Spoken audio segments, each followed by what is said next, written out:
In this week's episode, I'll explain how I lost 2.2 pounds by using only the first two of three simple steps in my first week.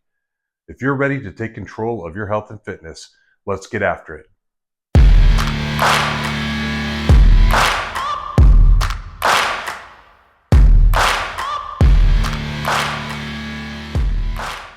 Hi, my name is Mike. Welcome to my channel. I'm 55 years old, overweight, and out of shape. I started this channel to document my journey to sustainable fitness. Today, I'm going to share how I dropped 2.2 pounds in my first week. So let's dive right in. First, a quick recap of the three steps. They are move more, eat better, and lift heavy things. If you watched the previous episode, you'll know that in week one, my plan was to focus on the first two steps, move more and eat better. The point was not to overwhelm myself with too many changes at once. So let's take a look at how I did with movement in week one. My step count. Day one, 7,500 to 10,500 steps. This is kind of an anomaly because I was actually, on that day, I was actually mowing the lawn and realized that it was kind of my steps while I was riding lawnmower. So luckily I had seen kind of my step count before I stepped on there. So I kind of roughly knew how much it was off. So I just, but I didn't want to overestimate it. So that's why that number's there. And then you can see day two, 9,200. On day three, I had 14,300 steps, which included 30 minutes on my Peloton.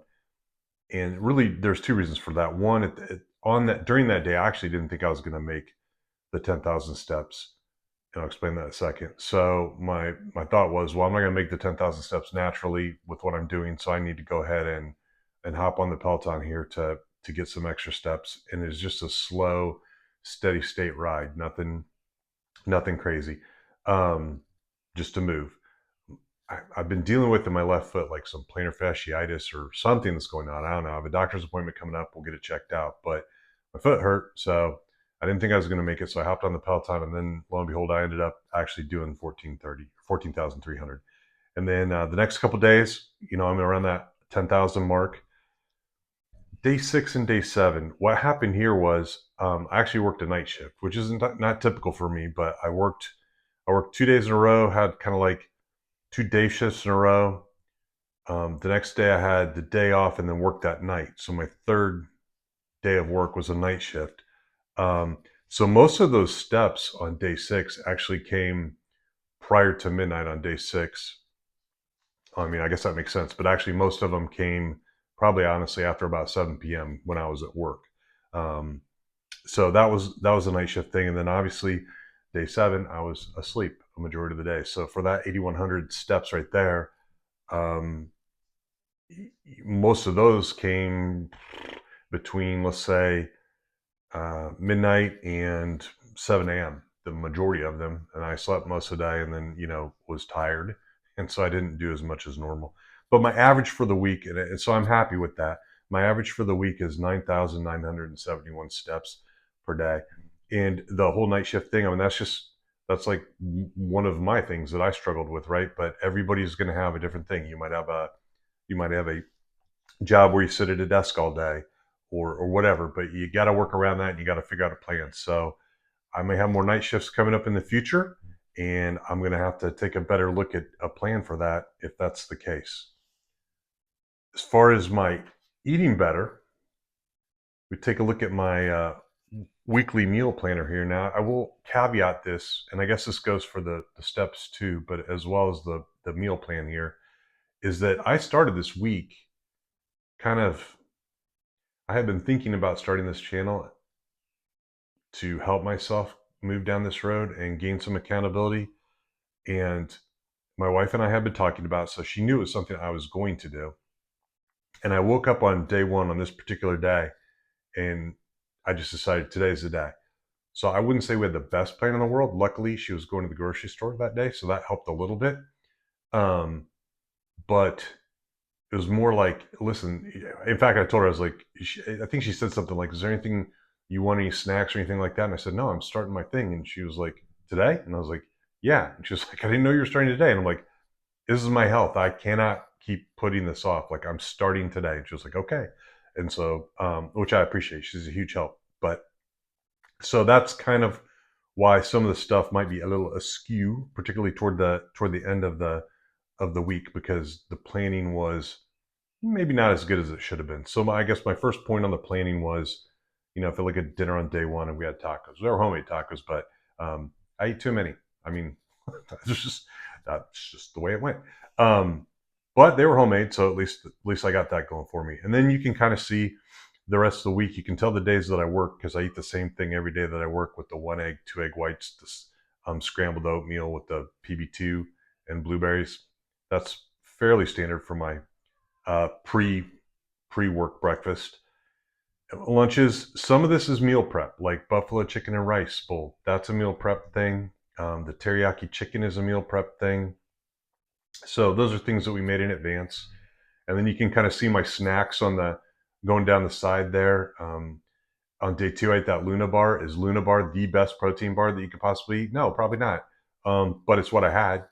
And again, I had to start, right? So I ate it, and it was better than the alternative, because the alternative that day was crumble cookie. And if you've never seen crumble cookie, um, it's hard to resist sugar sometimes. So anyway, and then I guess I'll point out on day five, kind of the anomaly there was, you can see under snacks, I had a 7.5 ounce Diet Coke and a Wendy's medium Coke. Those little mini cans is what that 7.5 ounce Diet Coke was.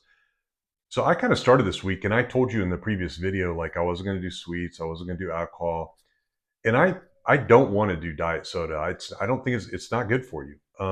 So I'm trying to cut that out too. But it was funny because on day five, I texted my wife from work, and I was like, I need a Diet Coke.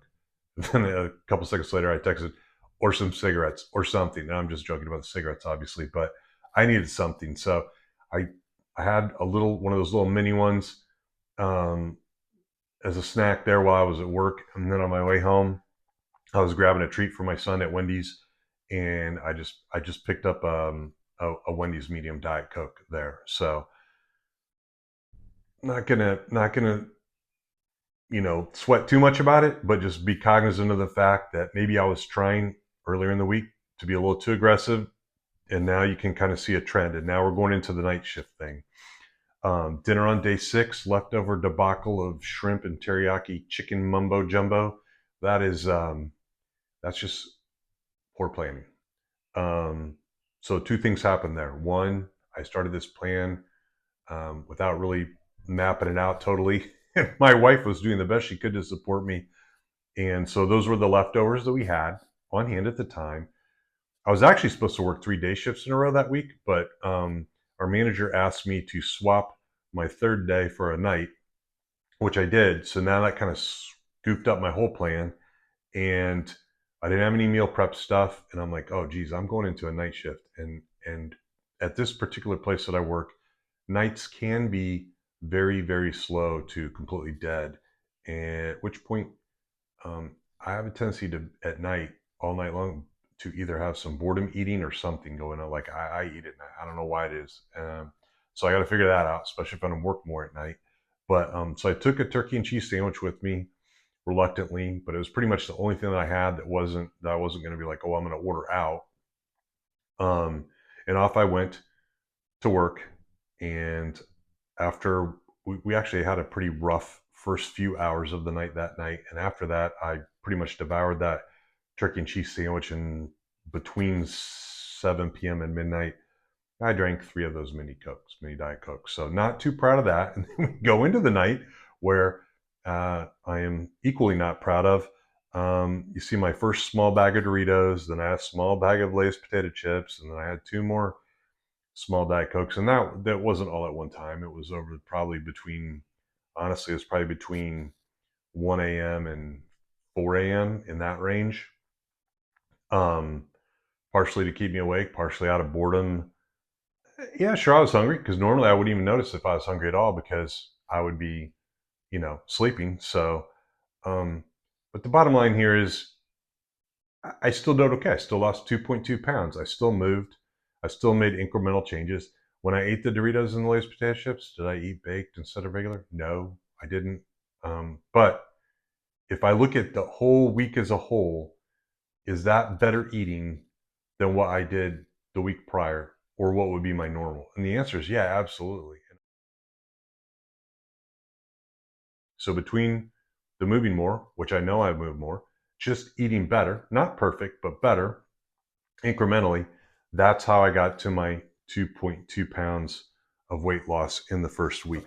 And then lastly, step 3, lift heavy things. We'll get more into that next week. I'll share with you kind of what my plan is, how I figured it out. I mean, basically what I did is I've got these dumbbells I mentioned in the previous video that are kind of left over. I'm going to use those. I've Googled, I don't know, because this is not new, right? I've been trying to do this for a while, so it's not my first time figuring this out, but I've tried to create like a workout plan that's whole body. And I've kind of cobbled together a workout for myself, and that's what I'm going to use on the first week. I think the biggest things to keep in mind is do not injure yourself in the strength training. Okay. So, well, I guess two things. One, you do own a heavy thing, right? So you can do push-ups. And if you can do push-ups, you can do the push-ups on your knees. And if you can't do those, you can do wall push-ups. Like you can do something. We're not talking about pumping iron. This is not going to the gym and becoming a weightlifter or bodybuilder. Certainly not overnight. If that's a goal that you have in the future, that's great. But we got to get started, right? And we got to get our muscles back used to moving again. So, and it could be humbling. In fact, you may or may not be familiar with this. This is a little, I think it's an aerobics dumbbell, and 2 pounds. Yeah, I might use that. That's that's kind of embarrassing, right? But it might get to that depending upon what I'm working out and how far along the muscle fatigue spectrum I am. So, and that's where I'm at. But at least I'm doing something about it, right? And you can too. So that's my big point there. And then the other thing is to track. I want you to track what you're doing. And like I talked about in the last video, I just have this little notebook. My notebook is another example of just kind of saying enough's enough. I'm going to start this thing. Because the night that I got this, I asked my wife, do you have any notebooks? And she was like, yeah, I got this one. And I was like, okay, perfect. I'll take it. So in here, just my notes, right? Like just writing it down each day, what I do, steps, what I eat for each meal, what I eat for snacks. So just remember, small incremental changes, all right? Do what you can. Do more than what you did the week before. That's all we're looking for. We'll get back together next week and check our progress. If I can do it, I know you can do it, okay? Again, thanks for watching, and I'll see you next week.